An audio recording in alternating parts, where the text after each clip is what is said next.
This episode is brought to you by Progressive Insurance. Do you ever find yourself playing the budgeting game? Shifting a little money here, a little there, and hoping it all works out? Well, with the Name Your Price tool from Progressive, you can be a better budgeter and potentially lower your insurance bill too. You tell Progressive what you want to pay for car insurance, and they'll help you find options within your budget. Try it today at progressive.com. Progressive Casualty Insurance Company and Affiliates. Price and coverage match limited by state law. Not available in all states. Walmart Business saves you time, money, and hassle, which means you can focus on what really matters, like putting the money you save back into what you do, spending more time training your team, filling orders, and finding new clients. Anything and everything, right down to, oh, that's the one, choosing the best hold music. Walmart Business. It's the Walmart you love, now for your business. Learn more at business.walmart.com.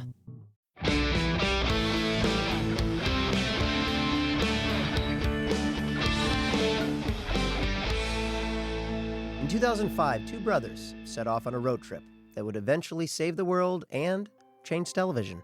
For 15 seasons and 327 episodes, Supernatural took audiences on a wild ride of family, fate, and faith, with a rocking soundtrack and a seriously cool car. But that was then, and this is now. And while the show might have ended, we're not quite done with the journey. And that's why we're watching it all over again, diving deep into every episode of Supernatural with the fine folks who made it. And we're taking you along for the ride. I'm Rob Benedict. I played Chuck Shirley, a.k.a. God. And yes, that's a bit of a spoiler, but spoilers are going to be fair game here. And I'm Richard Speight Jr., and I played the Trickster, also known as the Archangel Gabriel. We'll be talking about the entire series, so don't say we didn't warn you. So buckle up and settle in. This is Supernatural, then and now. Hey, everybody, it's Rob Benedict. And Richard Speight, right here. And we're talking about, well, we're taking it back to the beginning. We're talking about Season 1, Episode 1, the pilot of Supernatural. A lot of people are calling this episode filler, and I resent that. It's not filler. This is something we plan to do. It's the first ever rewatch, because Rob and I have watched this episode now twice. It's the first actual rewatch. Now we're like you people. Now we're watching more than once. Yeah. So now we could say, I mean, last night I was like, oh, now I'm actually a pro. Now I'm actually a fan. I've seen the pilot twice. So yeah, you heard that right, folks. We're going back to Season 1, Episode 1. You know, we realized, Rich, you and I were talking the other day. We're going down memory lane. As we're wont to do. And we realized we never reviewed Episode 1. We panicked. We were in a panic. It was so crazy. We got Jensen and Jared as our interviewees. And Richard was directing off and not even there. And I had them sequestered at a convention. It was all very stressful. Steve was there. Steve flew out as well as Trey Booty.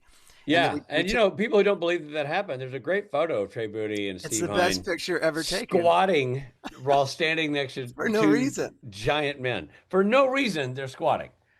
It's a great photo that Steve will put on the Patreon. They thought we'd be squatting. I hope we publish that picture because it needs to be seen. Oh, Hine's putting it up for sure.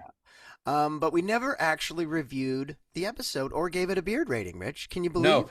You know why? Why? Beard ratings hadn't been invented yet. They hadn't been invented. This was back before beard ratings where we just had to just say if we liked it or not. Exactly. Thumbs up, thumbs down, like a couple of jerks. Like a couple of boring jerks. And then beard ratings were invented. And now here we are doing this episode to give it a proper official rating, because honestly, it was feeling left out. The pilot was like, "What am I, chopped liver?" Exactly. I'm the freaking. Wow. I'm the Here freaking comes pilot. The street lingo. Woo! I'm the freaking pilot. He said. Who do I have to bleep to get some recognition around here? I'm the pilot. I'm not a flight attendant. I'm the pilot. I was thinking that BBR, before beard rating. Somebody had a martini at lunch, and it's great. I love it. I like Saucy Rob. He lets out one F-bomb. All of a sudden, he's drinking at lunch. Anyway, so we're going back to 2022 to fix the past. That's right. That's when we started this podcast. I'm in a mask because it's in the middle of COVID. You're in a mask. And Steve Hine lives in Los Angeles, California. Yeah. All right, so here we go. It is In the pilot. 2026, I'd be wearing a hat and a shirt. Unlike this year where I'm wearing a. Oh wait, hold on. Same shirt I owned back then. All right, so here we go. Here's the Here we pilot, go. pilot episode redo. Redu. Raji. Redux. So now are we? Yeah, you're going to do the whole thing. Oh, this is I'm exciting. going to All do right. okay, this is the original summary. Look how short this is. Yeah. Let's see what these typos look like. Steve, you better not have edited anything. All right, this is the summary from the first time. All right, word for word, redelivered. They've gotten far more details and typos since we originally did this. Okay, that was written by him for me to read. So that was one paragraph of 4. Next paragraph. That was one paragraph of the 4-paragraph review. That's about a quarter of a page. I mean, summary. In this, the pilot episode of Supernatural, we are introduced to the Winchester brothers, Sam and Dean, whose mother was killed in 1983 by something not natural. Mary Winchester's death set her husband John on a hunt to find what killed her. 22 years later, Dean retrieves Sam from college at Stanford after John goes missing. So much we missed there. So many things. Should we read broad strokes, Robbie? Broad strokes. Should we read through it and then we'll come back and kind of pick it apart? Sure. Okay. The search for John leads the brothers to Jericho, California, where they hunt the ghost of Constance Welch, a woman in white, a very nice-looking woman in white. We could say that. Lovely woman in white, who killed her children and herself and now lures unfaithful men to their deaths. Yeah, that was Sarah Shahi playing the woman in white. Oh, that's gorgeous who that actress. was. Yeah, very talented actress. Oh, she's also, so pretty. you're correct in saying pretty. Yeah. With a little brotherly teamwork and a 67 Chevy Impala, Sam and Dean send Constance back home for good. Sam heads back to college only to find his girlfriend Jessica on fire on the ceiling. That's not what he said. What? Read it as written. Sam heads back to college only for his girlfriend Jessica to end up dead on fire on his ceiling, just like his mother 22 years before. Thank you. We end the episode with the boys determined to find their mother and Jessica's killer and their lost father. They've got work to do. Which is the last line of the pilot, Rob. Yeah. Sam says we got work to do, and they close the trunk.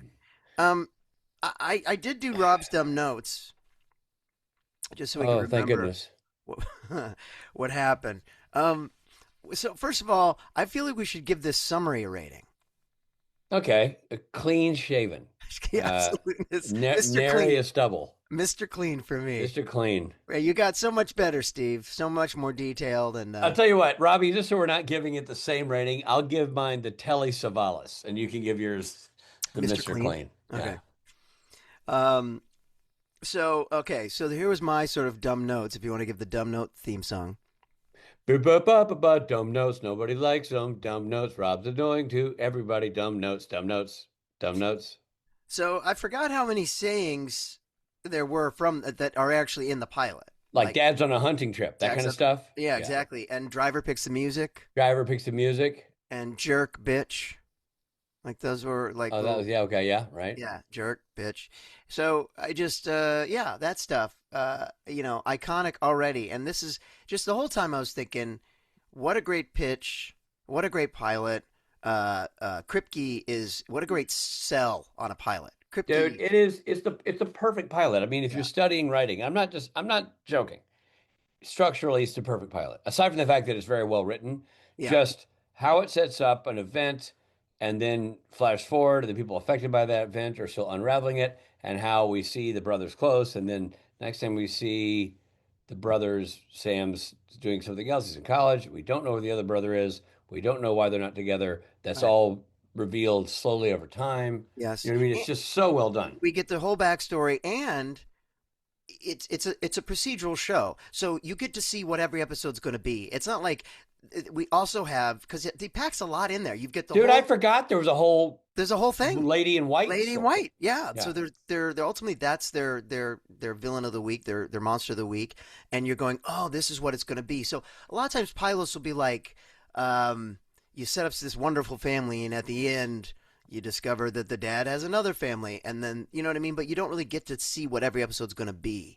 Like the end of the pilot sometimes shows you what leads to what that show's going to be. But this is like right away we get, oh, they're problem solvers, they're hunters. This is what they do. They can fight. Like when the brothers fight, you could say, oh, they're both like athletic guys who know how to tussle. Yep. And there's going to be a shoot ton of good-looking people in this show. Oh my God! Well, let's just start up with top. Adrian Padalecki.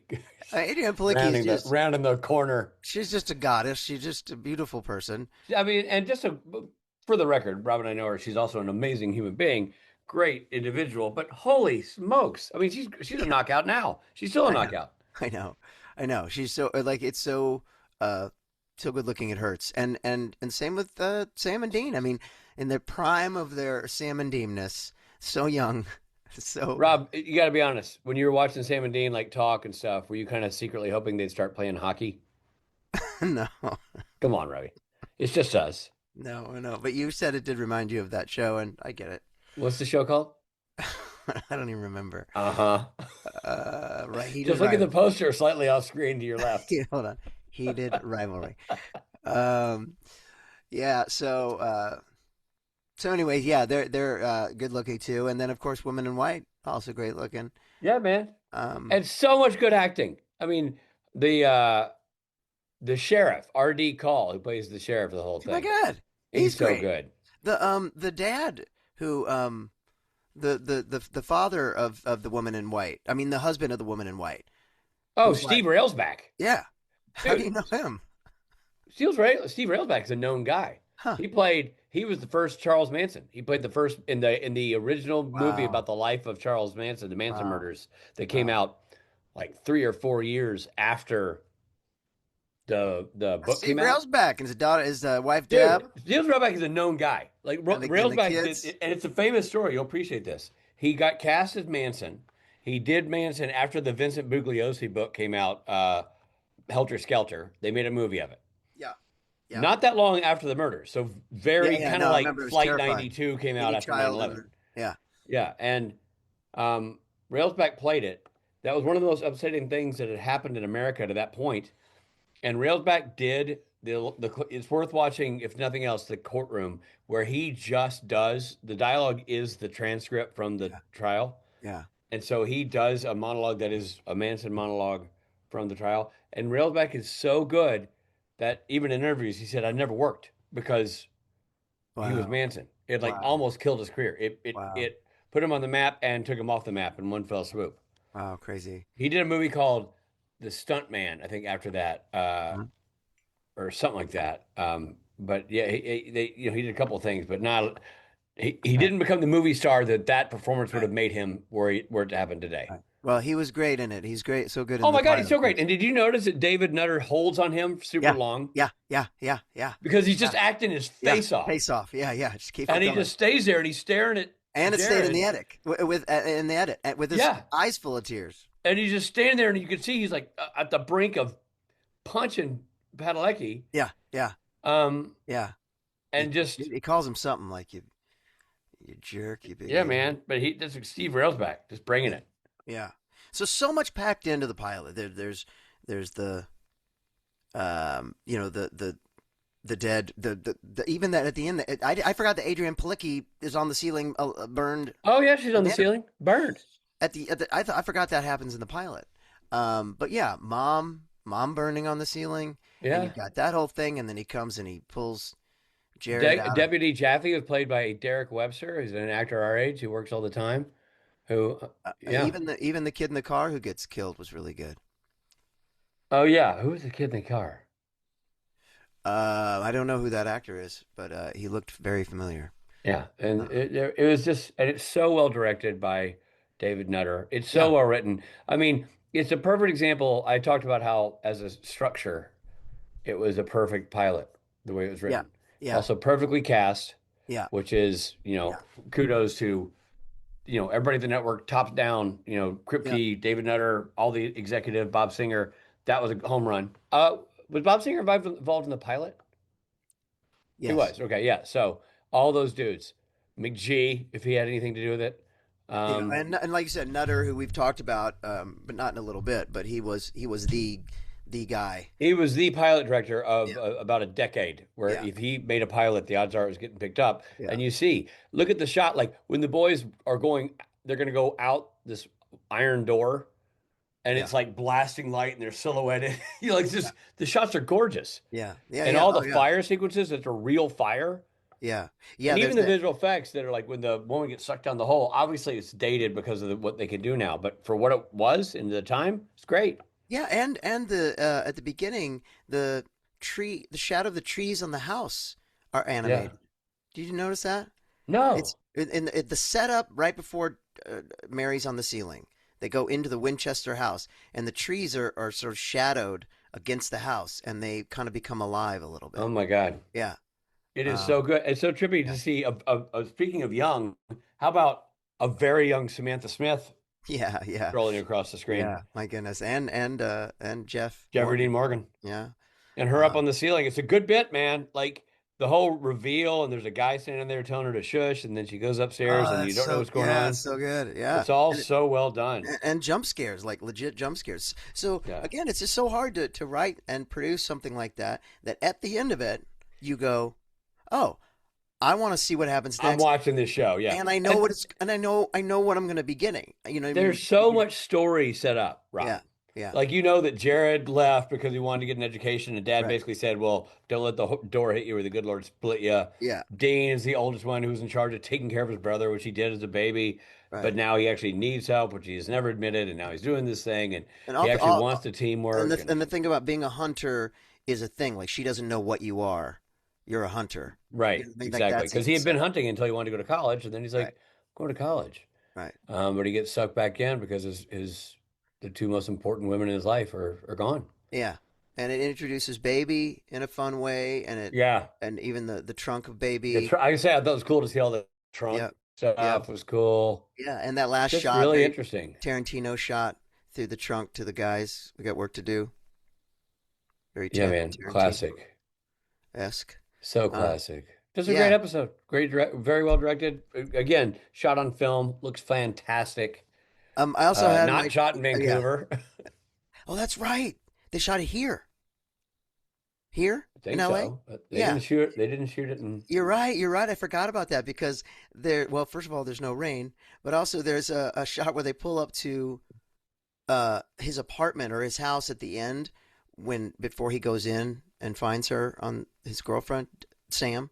And where he lived, it looked like LA to me. And I was like, oh, that's weird. They found like an LA style house. I completely forgot that they shot here. I forgot that fact. And I think you can tell the difference. I mean, even just weather-wise, you can tell. Yeah, well, that's why I said it. That it wasn't raining, so I was like, oh, there. Oh yeah, I guess in general. But didn't you feel like there was something else that was uniquely? I know you said it looked like LA. What about it look like LA to you? Oh, a Spanish style house. Yeah. Because there was other things. Yeah, there was just an energy that didn't feel like Vancouver to me, and I guess that's part of the architecture. The Spanish style architecture it's so LA, the house that he lives in, or California, I should say, because it's supposed to be in Berkeley or wherever, Stanford. Anyway, what else? Oh, also my dumb notes. I had the goth girls. They were great, and it's interesting making them goth because, of course, the gothier of the two was the one who's like, well, there's this, the women in white. But it's not like outwardly, I'm a goth, so I know these things. She just happened to be sort of goth makeup. I know. Interesting. But it was just another cool detail, a layer, if you will. Yeah. Yeah, man. It was, and I thought, I know we don't really see the kids, but the kids are creepy as heck. Creepy kids, and I forgot that was a thing we were going to do on the podcast. That was one idea. Creepy kid count. Yeah, creepy kid count. Well, so we've got two.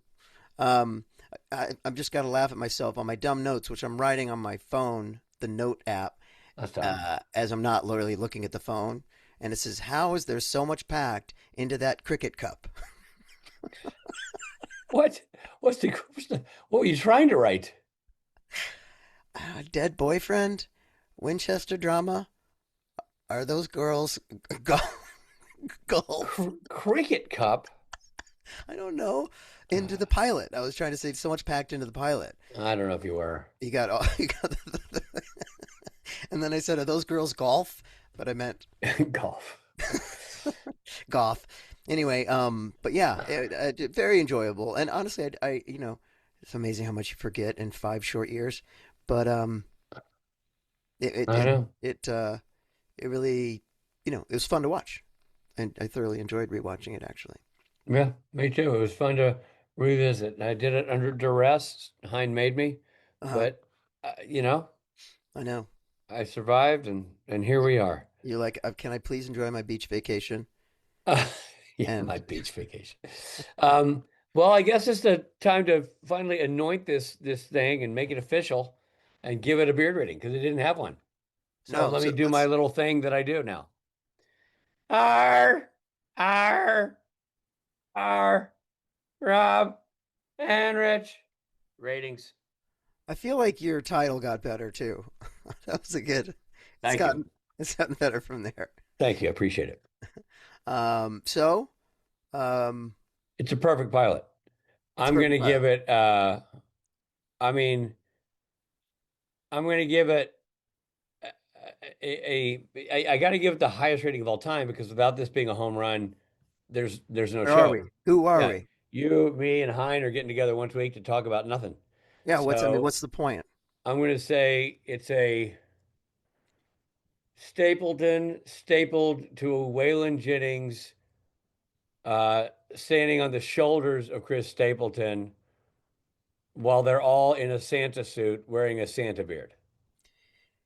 Stapleton stapled To Waylon Jennings, who's standing on top of who's sitting on another Stapleton's a shoulders. second Stapleton. Okay. Right. There's a double Stapleton Jennings Santa. Sandwich. Right. Yeah. They're in a Santa suit. With the staple. And that's why they have room to do this whole thing because they're in a very roomy Santa suit. Right. Very, very big Santa suit. Yeah, that's 4 beards right there. 4 beards. It's a lot of beards. It's a lot of Yeah. staple. I'm going to just give it the classic 1984 Kenny Loggins Top Gun soundtrack. Just his hair is just as 80s as it wants to be. I feel like it should be a time warp where 70s Loggins and 80s Loggins are occupying the same space. You know what I mean? Like it's like, oh, future's Loggins and past Loggins. Yeah.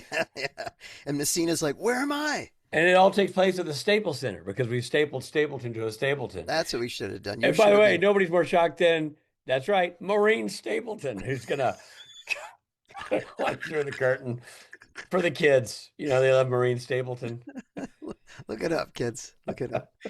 Well, yeah. Yeah, it's fun every once in a while. We should do this. We should go back and, once a season, rewatch a classic episode from the past. I don't know. Wow. Okay. I mean, don't you feel like once you've done it, you've done it? Like, I feel like we're a one and done kind of power trio. Well, let me finish my thought, and then before you crab it down. What if it's like your first episode? My first. I never watched that. Remember how exactly you could watch that for the first time. Got myself in quite the pickle in this podcast.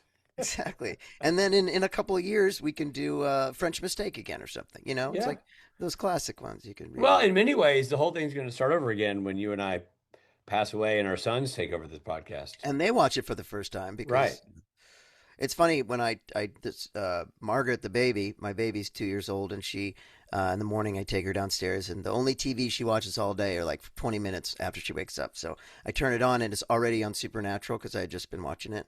She's like, what's that? And that is just a TV show. Like I just got off it pretty quick because, she's 2. I don't want her to see anything that's going to. She's like, in her own baby Margaret voice, she's like, why is it freeze framed on the women in white? Like, well, that's daddy. When mommies go to sleep, sometimes daddies. You know what? Let's just go to Petunia Pig or whatever it is we watch. Good stuff. Good stuff. Good stuff. Yeah. Well, this has been a delight. I'm so glad we did it. I know you're excited. I am excited, and you said it best. One of the big facts is it looks really, really good too, and it's shot on film, and it looks amazing. So let's keep shooting things on film. Huh? I know, which is not going to happen. But it looks so good, like you said, and just I can't say enough about what Nutter did, and is this Serge? It is. No, the pilot is not an Serge. MVP. Okay.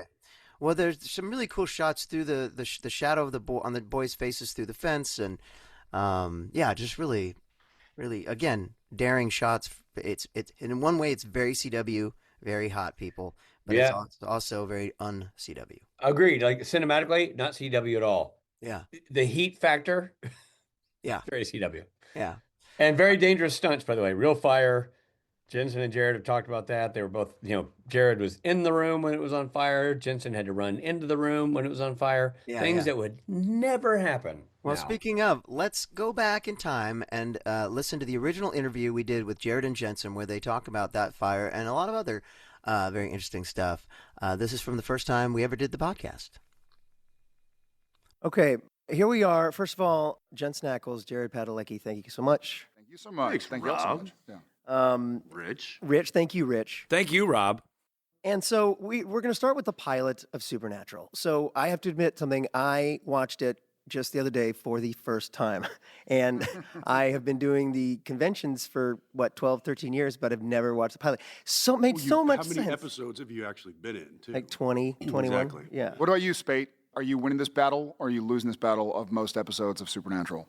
No, Rob won. Rob appeared in more episodes than I appeared. Then I would rather you not talk for the rest of the podcast, and we'll direct our comments and questions to. Although that's a recurring theme in this whole process. if you add your directing credits, you were on. Although unlike Rob, Rich did his research before coming on the show.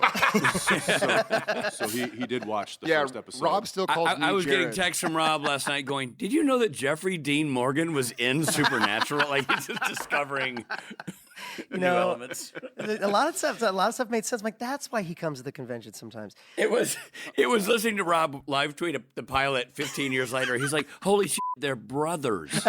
I watched the show.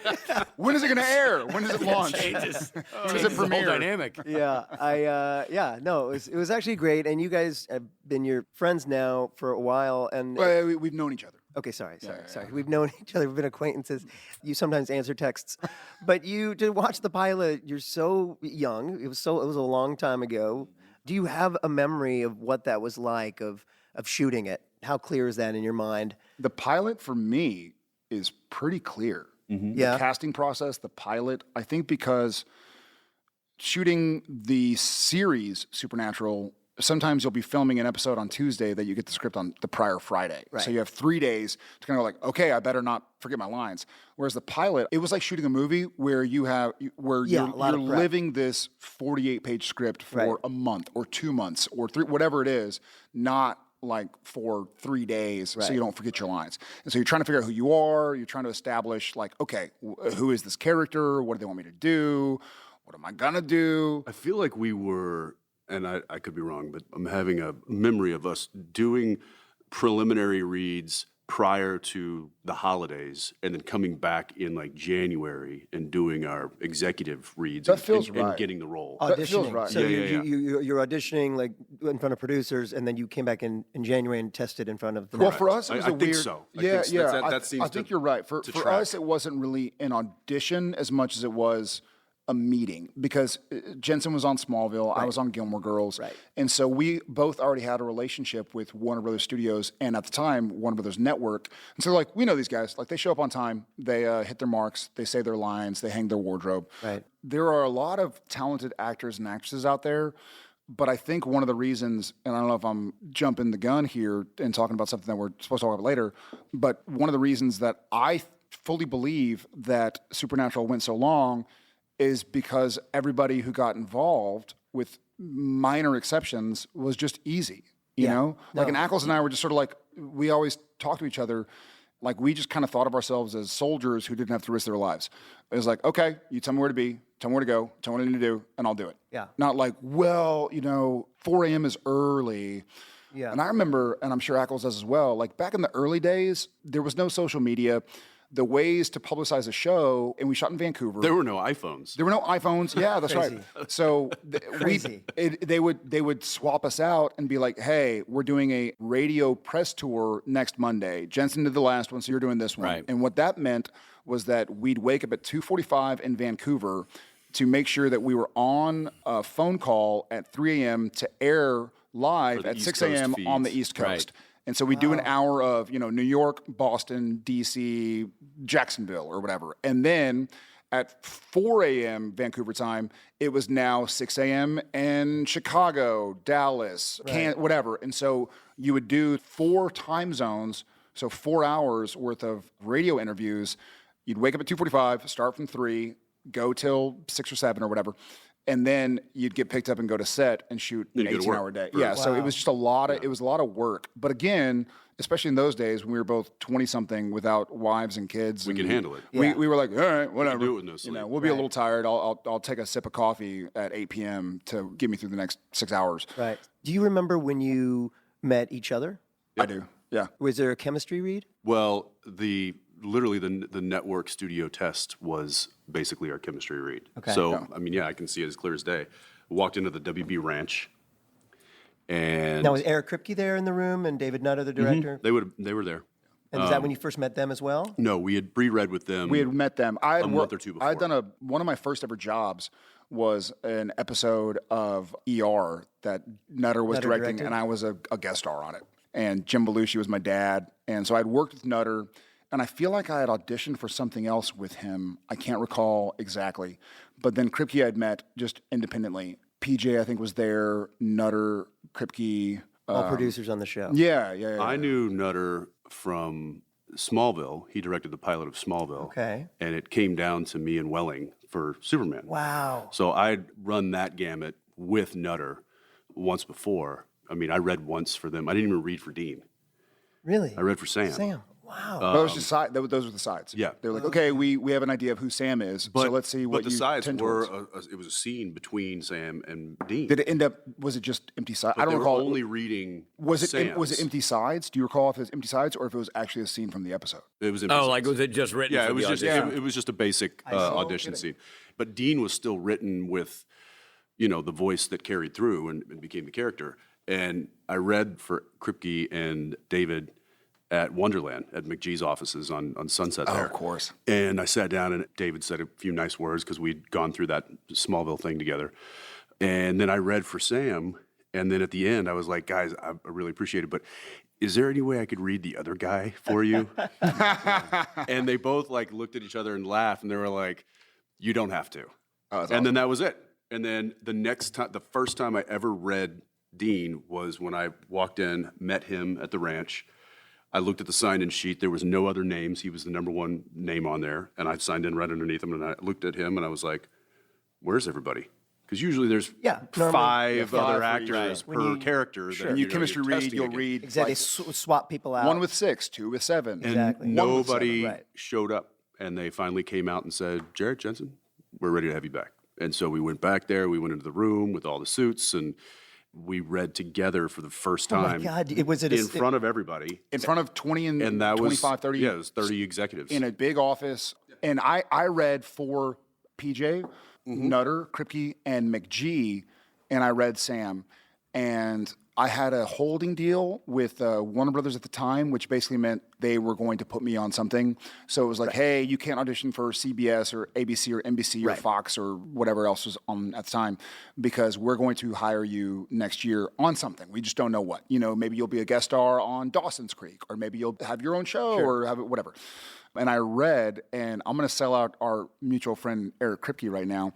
So after I read, either that day or the next day, or by the end of the week, my manager and producing partner and friend to this day, Dan Spilo, he called and was like, hey, what's the word? Like, how was Jared's read? Do you want something else? And at this point in time, I really wanted this show. And the note from Kripke was, he's great. We love him. But we're looking for a really intelligent Duchovny type. No way. Yeah. And so Dan was hilarious. like, what? And at the time I was 21 or 22. And Dan had to call and be like, listen, Jared, was magna cum laude. He was going to be an academic. He was going to be pre-med at UT with engineering double degree. Yeah, National Merit Scholar. Don't let his looks fool you.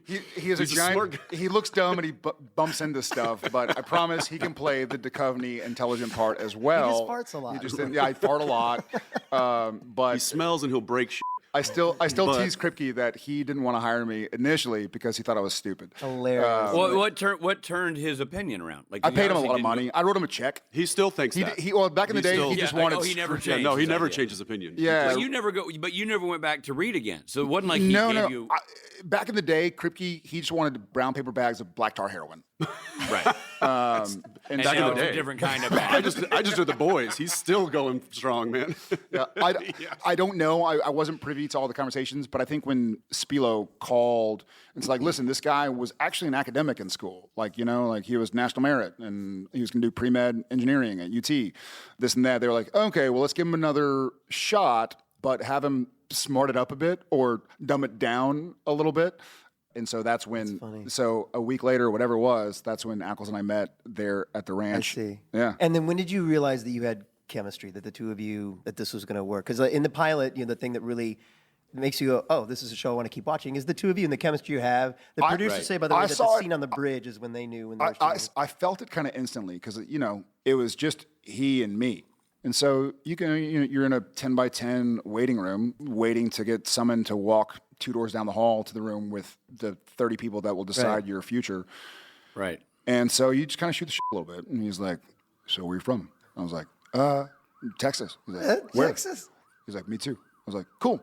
And then he softened a little bit. He's like, who's your team? I was like, Cowboys and Longhorns and Spurs. He was like, all right, well, I don't know about Spurs. I'm from Dallas. I like Mavs. But all right. It was like, he softened ever so slightly. Bristled a little bit at the Spurs comment.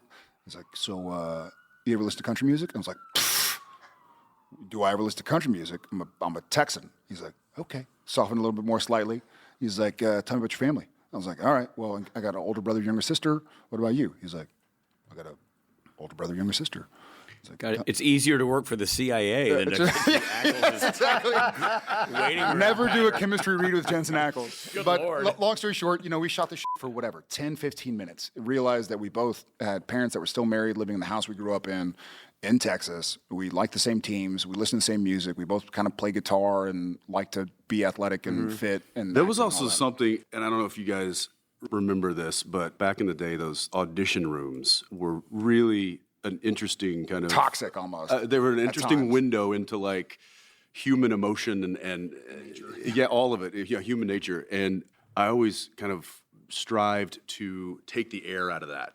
The people sitting there really nervous, kind of rocking, reading their lines, standing up, going over their stuff. Yeah. And for me, I almost took a little pleasure in popping that focus for a lot of people. Rip the Band-Aid. Because I had my lines down. I was good to go. So if somebody was really intensely like, and I don't know if I did it for just the overall feeling of the room or if I was just messing with them a little bit, but I would just start making small talk with them to almost knock them off their game. Funny.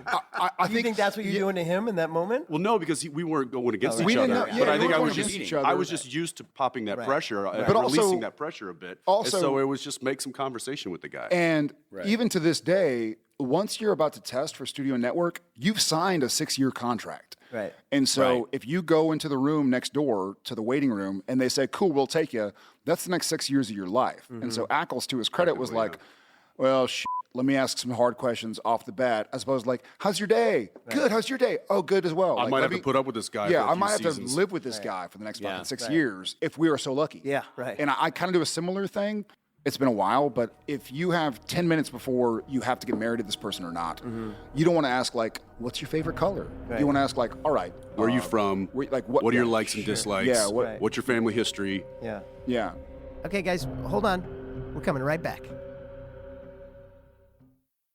Yes, online shopping is quite literally at our fingertips, but that doesn't mean it's always simple to buy. Whether it's trying to remember one of a million different logins so you can actually place your order, or getting almost all the way through checkout before realizing your card is nowhere near you, there are many hiccups that can get between you and placing that order.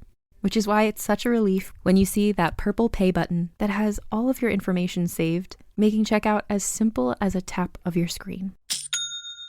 That iconic purple shop pay button is why Shopify has the best converting checkout on the planet, meaning less carts going abandoned and more sales going to you. Shopify is the commerce platform behind millions of businesses around the world and 10% of all e-commerce in the US. From household names like Thrive Cosmetics, Gymshark, and Allbirds, to brands just getting started. And they're not just great at converting sales. If people haven't heard about your brand yet, Shopify can help you find your customers with easy-to-run email and social media campaigns. And they have world-class expertise in everything from managing inventory to international shipping to processing returns and beyond. Tackle all of those important tasks from one place, making your life easier and your business operations smoother. See less carts go abandoned and more sales go with Shopify and their Shop Pay button. Sign up for your $1 per month trial today at shopify.com/realm. Go to shopify.com/realm. That's shopify.com/realm. It's tax season, and at LifeLock, we know you're tired of numbers. But here's a big one you need to hear. Billions. That's the amount of money in refunds the IRS has flagged for possible identity fraud. Now here's another big number. 100 million. That's how many data points LifeLock monitors every second. If your identity is stolen, we'll fix it guaranteed. One last big number. Save up to 40% your first year. Visit LifeLock.com/podcast for the threats you can't control. Terms apply. Thanks for listening, everybody. And now back to the episode. But you get along in the reading, and then obviously leads to you guys both get the gig. And so, like, when you both know you have the job, how long from I'm hired to now you're on set together? I feel like that was quick. It was just a few weeks. Yeah. I remember before I was in Warner Brothers, the big lockup. In Burbank, and we were going through like the big wardrobe lockup, and we were kind of picking our outfits with the costume designer, and I felt like that was pretty quick afterwards. And so you got this great cast around you, Adrian Padalecki. Yeah. And Steve Railsback, man. Let's not forget Steve Railsback. Yeah, no shows up in your pilot. He's awesome. Like that, dude. Rob, do you Sarah remember Shahi, Steve Railsback? Yeah. Played Manson in the Charlie Manson story. Right. He's great. And then, of course, Samantha Smith playing your mom. And we didn't know that she'd be back. Sarah Shahi. Jeffrey Dean Morgan. Yeah. I mean, so great. So when you Alden finish, Ehrenreich was in Wendigo, but I mean, Don't forget R.D. Call. Who did he play? He was the sheriff. Man, the sheriff. Oh yeah. I mean, these guys are great. You can tell too. Like these are great actors. Did you, when you finished shooting it, were you like, I think we've got something here? That's a good question. I mean, I felt like Peter Roth was running Warner Brothers Studios at the time. He just retired, and he believed in this show and believed in Jensen and me a lot. And I've only kind of realized how much he believed in the two of us after the fact. Because at the time, you're just like, oh, wow, like they're hiring big names and really talented people. They're spending a ton of money doing long days. We're having our cinematographer had just won an Oscar for a short film that he had directed and lit. And Good and piece of so trivia. it was just, you would look around and go like, Aaron wow. Schneider? Yeah. And you're like, these people are all great. They surrounded us with people who were more technical because they had worked for years or just outrageously talented. And so I knew that we had made a great product. Right. But, you know, the vagaries of the industry are intense. And so you're like, well, maybe they go like, no, we want to do comedies this next year. Sure. And so you don't really know, you know, like I realize that I have a job when I get a check in the mail, not, you know, after having filmed it, not like, oh, well, that was really good. And so I think we looked at each other and, you know, I had done a few pilots prior to Supernatural, Jensen as well. You know, Jensen even did a show that shot several episodes and didn't get it. So you're you're like, I'm not gonna cash this check yet. Like, I'm proud of the work I did. We shot 7 episodes of that show, and Fox just shelved it and never saw the light of day. Yeah. And it so was you like sort of, $15 million they pumped into this thing, and it's just collecting dust somewhere. Yeah. Wow. Yeah, I'd love to see it. I remember that year, 2005.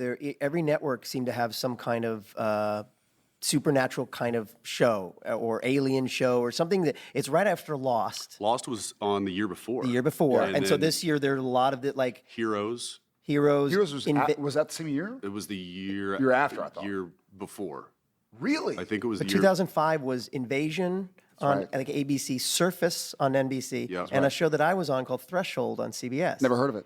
And thank you. And Not a fan. 13 episodes. It's a weird name. But anyway, the point is, That's funny because Firefly did 13 episodes. They made a whole movie about it. There's still conventions, but Threshold, I'm a big fan. I don't know that really did anything. it didn't. I mean, it didn't. But you know, it was Carla Gugino and Peter Dinklage and myself. But the point is, this isn't about me, guys. This is your podcast. But the point is that every network had a show. The only one that made it past was your show. We definitely outlasted. Yeah. I think the only show that was of that year, of that class, was Grey's Anatomy that is still on, that outlasted us. They didn't keep the same cast, though. I mean, like, they didn't keep the same cast, but also Grey's made the choice to go on ad infinitum, whereas Ackles and I and the gang that put the show together, the rest of us, decided like, hey, we should probably meet our wives and kids someday and live in our country of residence. We should come up for air at some point. Yeah, we should take a breath. Yeah.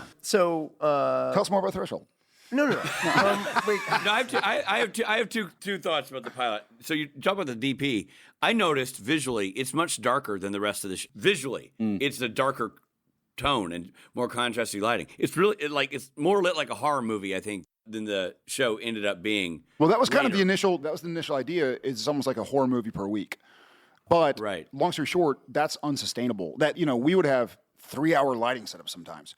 We had over 3 weeks to shoot the pilot. Yeah. We shot a 42-minute pilot, with 18 minutes commercials. In the time that it took to shoot two episodes. 2 and change episodes. And so we went from Aaron Schneider to Sayers Laduciere. And when you go to episodic television, and they say for an actor, and I imagine for crew as well, that 1-hour episodic television is the most difficult job. Like we mentioned earlier, if you do a movie, even if it takes as long as a season of television, you have that movie script 6 months in advance, 3 months in advance, at the minimum a month in advance, and you know what to expect. You know that if you're riding a horse in the movie, you better start taking horseback riding lessons. If you're doing kung fu, you better start going to learn jiu-jitsu and kung fu and whatever. You know that I have a sex scene, I better start eating less candy. Or, I have to make some jokes in the midpoint of the script, I better try and work on my comedic timing. Whereas with the 1-hour episodic drama, there are 20 times, as much as 23 for us, where you get a script you know nothing of that you're going to be filming in 3 days. So it's like, hey, here's an episode where you speak Spanish. You're like, I don't fucking know Spanish. Or you speak sign language. You're like, I don't. Or you're doing a handstand for 3 scenes. You're like, I've never done a handstand in my life. And so you don't have any time to prepare. And so every moment you're not filming the current episode, you're scrambling, trying to figure out how to get prepped for the next episode that you just read that you filmed. Combing the Vancouver casting offices for a handstand guy. Handstand with long hair and a big forehead. Piggyback on that, how much when you shot the pilot did you think about what your character's situation was in terms of there's a great scene between the two of you where you're like, Dad's on a hunting trip. Dad's on a hunting trip, and he hasn't been home in a few days. And you're like, oh, shit. It's time to, And then did you think about what your life was? Because your character, Dean, didn't have a home. Essentially, yeah. Well, and tying that into kind of what we were talking about prior to this, when did we know that we had something that we thought could be a success? Right. I've just been thinking about that, and I think it was the day that we shot that particular scene. It was the house. It was Sam's house, which I believe was down by USC. Oh, yeah. It was in USC. It was a USC house. And that was the day that we shot the fight scene, which he and I were very comfortable with doing. And I was like, oh, good, because there's going to be a lot of action. Yeah. And he and I are both athletic enough to handle this stuff, so that's great. And then that scene, Dad's on a hunting trip, hadn't been home in a few days. And then I think there was also matching that with, I saw the playback of me kicking the door in after Jess lights on fire, and it cuts to me coming back for him and kicking the door in. Yeah. And I remember I saw that shot, and I was like, oh, that's some heroic shit right there. That's awesome. And I was like, we might get 3 seasons out of this. That's great, dude. This is going to be a home run. Yeah. We might even get 4 seasons out of this show. I remember that day, and it was also the same day that we went outside when the sun went down. We went outside and we shot the very last shot of the pilot. We got work to do.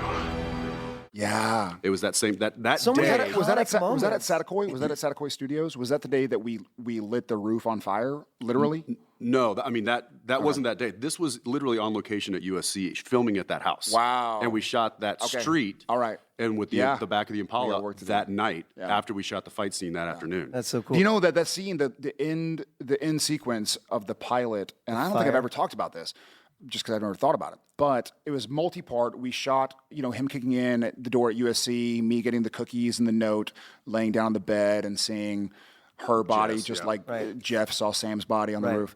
And then we shot a scene at Satakoy Studios where it was as if you took a 4-walled with a floor and a roof bedroom and took one wall off. And so when you looked at the set, it would be the bed on the right. It's like a sitcom set. The door on the left. Yeah, sitcom set. And they don't do this these days, I don't believe. No. But we actually shot the wide angle that Nutter wanted of Sam with laying live down on the fire. bed with live fire. Inside the soundstage. Inside the soundstage. With Jared in the bed and me running in and grabbing safety him people, with live fire. And then they were like, as soon as you get warm, run. Right. And so, if you because it was just, you feel too hot, get out. Yeah. Like, give us what you can, but as soon as you feel unsafe or hot, get out of the fire. And then, like, fire trucks there, like full-on fire department there.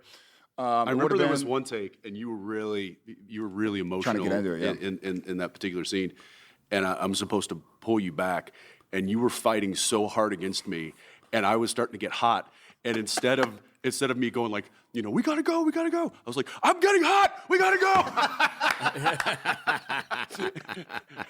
And that's when he went from like, that wasn't too heroic, maybe two seasons, maybe not far. maybe 2 seasons, or at least until my eyebrows grow back. Exactly. Ooh, it burns. Hot. The effects in the first episode too, I thought I was impressed with, because Right. sometimes you see something made 15 years ago and you're like, that could have been better. But like the ghosts, That must have been Threshold. I should never have brought that up. I thought this will be a funny tidbit. No, that's got legs. I thought the effects were pretty good. The ghost sort of going in and out, I thought was a cool. It holds up remarkably well. I mean, and even now I know it's real fire, but so let me ask you this: the ceiling gag for Jess and for Mary.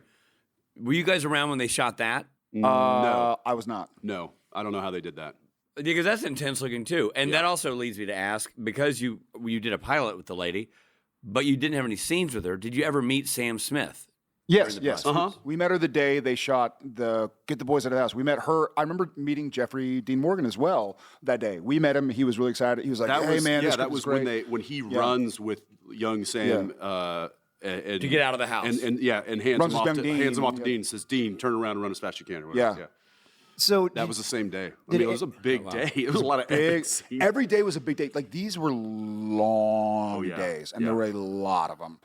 And the set where we shot the scene driving up to the house, it was a practical house, and I feel like that was also. And I remember Jensen he's still, obviously he's a musician and he's really into music, but he had just told me about Ray LaMontagne, who had just had his first album come out, and so I bought the CD.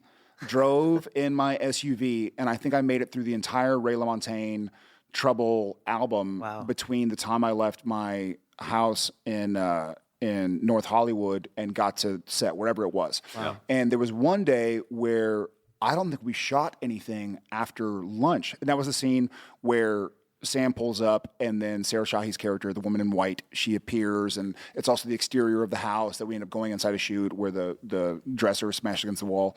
But I think like after lunch, they started setting something up, and 6 hours after lunch, it wasn't lit yet, and they were like, we're going to go ahead and send you home, and we're going to do this tomorrow. And you're like, what? Like, why didn't you rent me 6 hours ago? And they just didn't realize yet. So the days were long. Big, they were long epic. days. It was big. Well, there's so many iconic scenes in this episode, especially now, of course, looking back in retrospect and going, wow, that sets up so much stuff. Did Kripke ever tell you, like, hey, by the way, you're going to find your dad in episode whatever? No, you didn't know anything. No, we were along for the ride just as much as the audience was. Right. I mean, we would get a script and be like, whoa, what's going to happen?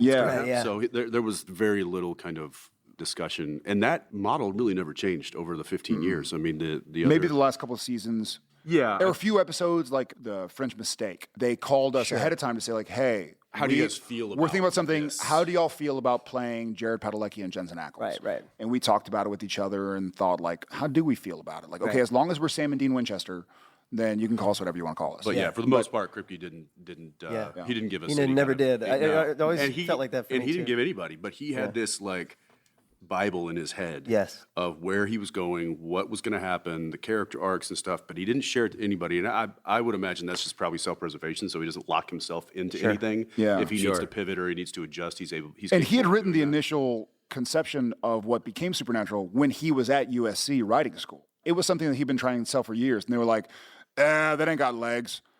We'd rather pick up Threshold. I think it was a. I think it was originally. It was originally like Cops. What was? Cops meets Route 66. Yeah. No. Sam and Dean were like. We're actually cops. Oh, no kidding. Police officers. Yeah. Yeah, I know it was If I like on the remember, road a little bit. It changed a bit. Interesting. But eventually wouldn't have worked. landed on Brothers. Last question, then we're going to have to... Why wouldn't that have worked? You don't like cop shows? What are you trying to say? Well, I was... You know what I'm doing for a living right now? Did you ever see Threshold? Because that explains a lot. I did love... Okay, never. I forgot what I was saying. Did I mention Peter Dinklage was in it? So also... I only watched his scenes. So we also get to meet... Baby, the Impala, which is another iconic character in the show. Yeah.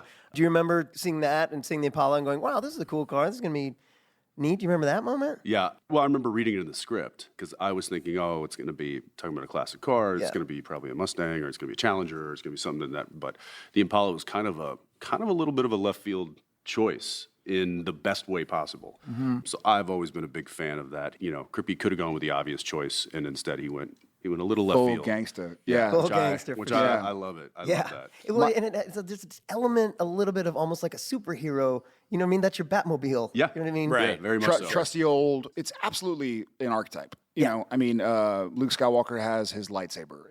In The Natural, it was the baseball bat. Exactly. There's that. Yeah, like Harry Potter has his wand. Threshold is Dinklage. No, you know what? You don't Threshold get is to joke about this. You're not in this. I couldn't help it. I'm sorry. Yeah, Threshold has its Dinklage. God damn it. It's Dinklage. Yeah. There was so much, and Kripke, I think, one of the first conversations he and I had said, like, hey, have you read Joseph Campbell? And I was like, yeah, I did. My mother taught Heroes, Myths, and Legends in high school, and she's, she's English major, and we were big readers in our family. And so I was familiar with the archetypes and those classic storytelling tropes.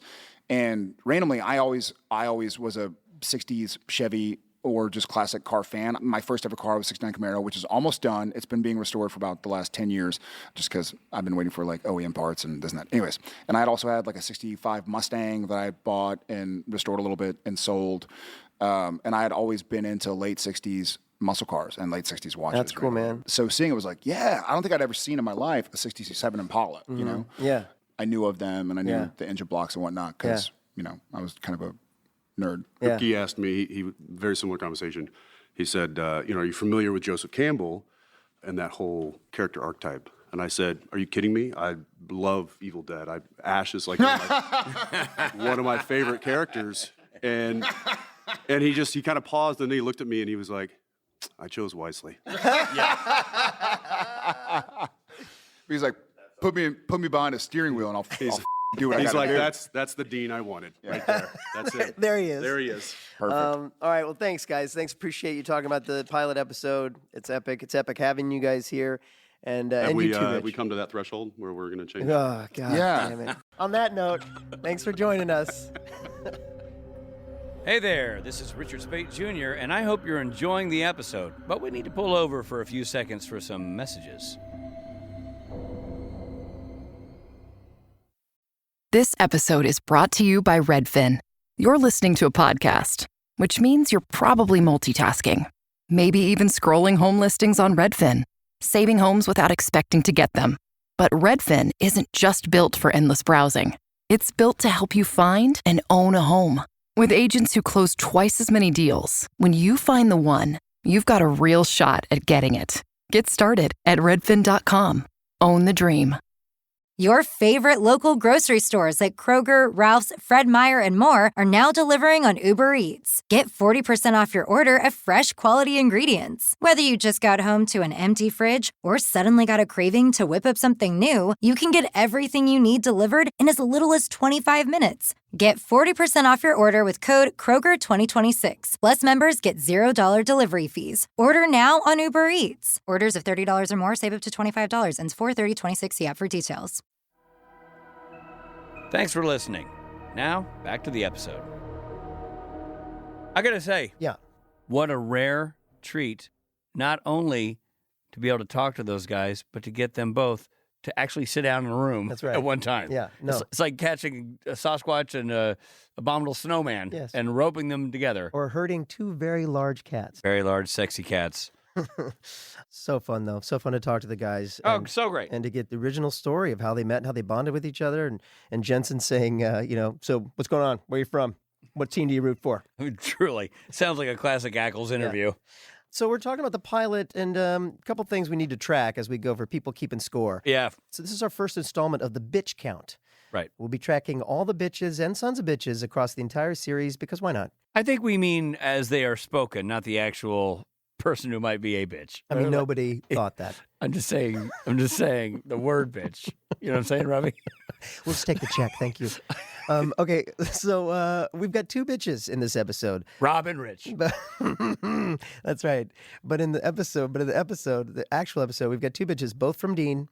We'd like to point out the first use of the iconic jerk bitch exchange. Right. Yeah, that's which is excellent. Right. That was and right there. It's an immortal. Yeah. Exactly. Moment between the boys right there in the pilot. Especially in these first couple episodes, you get some immortal lines said. We're like, oh, that's where that came from. Catches me off guard a lot. We're also going to start to count. We're calling it the Antiques Road Trip.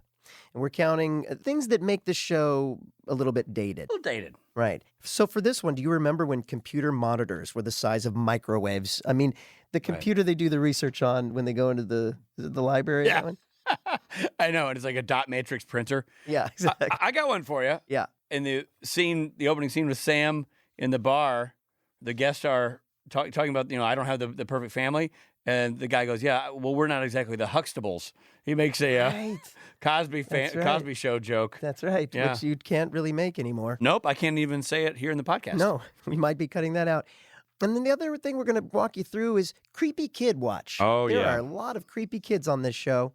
Other some trivia points worth bringing up is the note from Jessica on Sam's cookies were written by Holly Ollis, who was our longtime publicist from the WB. Oh, that's awesome. Yeah. One of the only 2 episodes shot in the United States. The other one was the Bloodlines backdoor pilot in season 9. Interestingly, I didn't know on TV at that time you could show Sam's cookies. Holly did. So there was a mistake in the end and other early scripts where Dean refers to not talking to Sam for 2 years rather than 4 because Sam was initially supposed to be 20, not 22. Wow, there you go. And did you know that Eric Kripke's son was born on Sam's birthday, May 2nd? Wow, I did not know that. 2 years after the pilot was shot, meaning it's not something that Eric set up. It just happened. Mind blown. Yeah. And Dean shares a birthday with Kripke's wife. That's kind of weird. Kind of on the nose. So let's get into the lore of this show.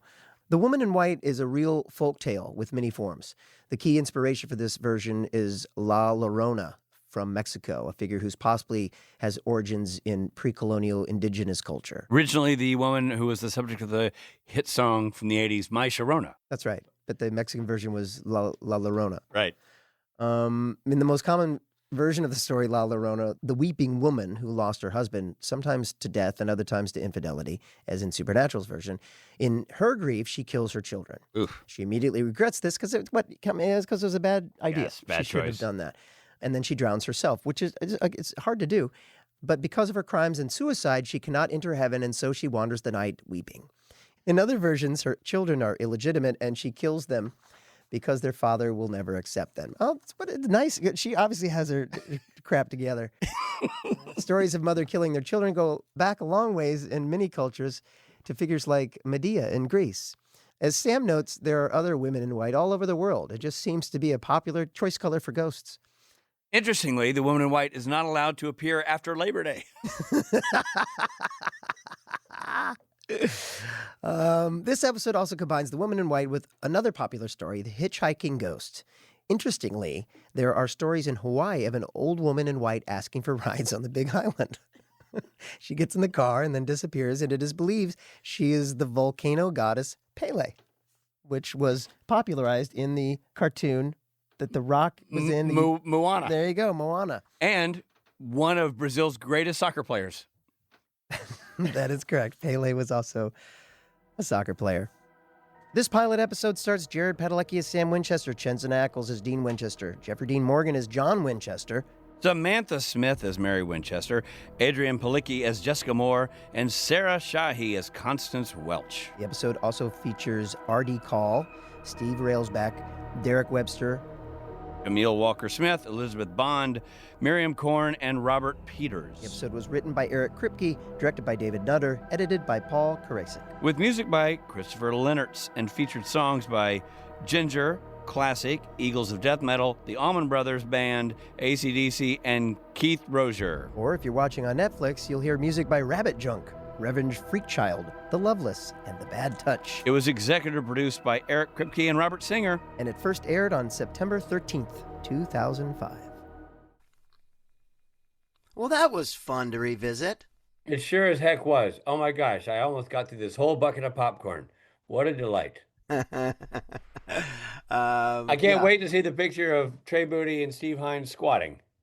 I really hope we post that again. Really is slightly better than the interview itself. But what a great way to start the podcast. What do you call it? Maiden voyage with Jared and Jensen on the podcast. Could you do better? No, you couldn't. No. Thanks again to Jared and Jensen for joining us that day and other days. They came back. Yeah. So there you go. By the way, Rob, see over here, right there? Yeah. Right there. These pictures. Yeah, that's you and Barbie as children. That's Davidson. Ah. My nephew. He goes opposite. Yeah. There. Right. Yeah. Great. Honestly, and I he watches the podcast, so I'm just pointing out that, or it listens to the podcast. I'm pointing out that he finally made the cut. Yeah, well, I hope he doesn't watch it. Davidson White has arrived in podcast land. Yeah, great. There he is. Featured for the first time. Rob, what a treat! No one will ever see. Yeah, what a treat to revisit this episode with you. Indeed. And Steve Hine, thank you for making us do this. We appreciate you. Yeah, and thank you. And Trey Booty, thank you. I mean, it's been a journey with no booty, no podcast. You know, no booty, no podcast. Look at that booty, I always say. And then I say, and how about our editor Trey Booty? You're like, oh, him too. And thank you to you good people for listening to this and hearing Rich and I experience this for the first and second time. Now the second time. It's finally officially a rewatch podcast. Well, never fear, back next week, and we will be back in the midst of season 8, going through and watching the boys who are now much older and more mature. Men. And they're men, full-grown men, and Jensen's found his voice. That was exactly. That's Dad's on a hunting trip. All right. Well, thanks everybody. Thanks, Rich. Thank you, Robert. Thank you, Stephen. See you next time, everybody. Indeed.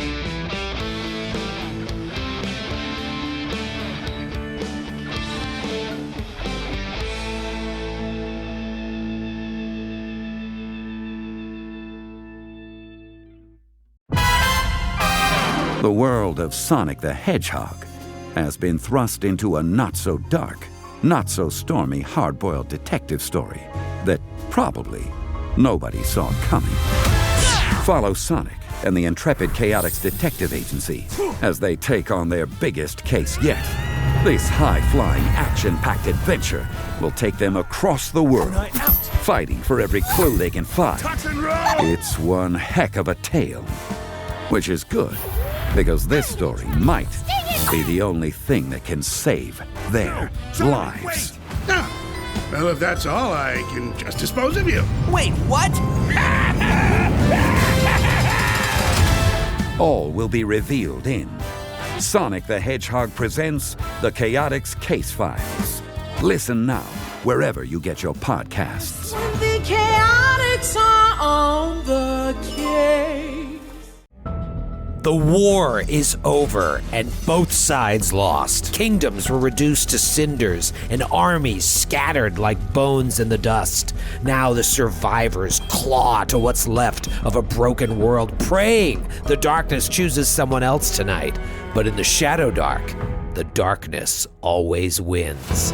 This is old school adventuring at its most cruel. Your torch ticks down in real time, and when that flame dies, something else rises to finish the job. This is a brutal rules-light nightmare with a story that emerges organically based on the decisions that the characters make. This is what it felt like to play RPGs in the 80s, and man, it is so good to be back. Join the Glass Cannon podcast as we plunge into the Shadow Dark every Thursday night at 8 p.m. Eastern on youtube.com/theglasscannon with the podcast version dropping the next day. See what everybody's talking about and join us in the dark.